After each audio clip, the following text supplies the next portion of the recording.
तुम्ही आता म्हणशील योग काय विषय आहे त्यासाठी पूर्ण व्हिडिओ बघा. मी आज गेलो लोटेवाडी तालुका बदरगड इथे लग्नाच्या ऑर्डरसाठी आणि तिथे भटजी काकाचं म्हणणं होतं की वरती चढून कुणी हार घालायचं नाही. तुमचं म्हणणं काय उचलायचं नाही? अहो आम्हाला काही गोष्टी पटत नाही द्या. Okay okay. एवढं भटजी काकांनी सांगून सुद्धा पोरांनी काय ऐकाय नाही. शेवटी नवऱ्याला उचलला मुलगीला उचलला हे सगळं बघून काकांनी तिथनं बघ काढलं. काकांनी रागानं मंडप सोडला. ओ काका तुम्ही कुठे चाललाय? ओ काका, ओ काका कुठे घरला चालला?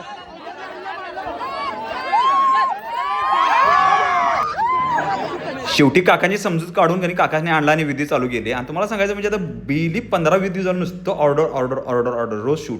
सकाळी उठायचं, गाडी काढायची, शूटला जायचं. एक दिवस फये, एक दिवस दहेदेवडे, एक दिवस दारवाड, एक दिवस कोळवण, असं रोज दौरं चालू आहेत, गारगोडी वगैरे. काय तुम्हाला सांगायचं म्हणजे त्यातनं अनेकने आमचा भातचा आणि मावस भाऊ आलेला. आम्ही तिथे येताना कडिंगड खाल्लं. एवढं उन्हाचा तडाखा तरी असला होता जोरात विषयाळ. आणि त्यातच नाही अशा उन्हात सुद्धा पाऊस लागला. आम्ही जेवायला गेलतो काय आणि तिथं पावसाचं वातावरण झालं. गारगोडीत अक्षरशः असा मस्त पाऊस पडला.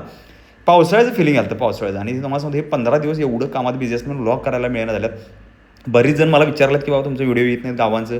तर आता सीझन चालू आहे फोटोग्राफी, आम्हाला पण पोटा पाण्याचं बघायला पाहिजे. आणि तुम्हाला सांगायचं म्हणजे प्रत्येक दिवस वेगवेगळे अनुभव मिळतात फोटोग्राफीच्या क्षेत्रात. तुम्हाला सांगतो प्रत्येक ठिकाणी वेगळे अनुभव. आणि त्यात आज तर आपल्याकडे खास मुंबईतून एक कणी फॅमिली आलेली बेबी शूटसाठी.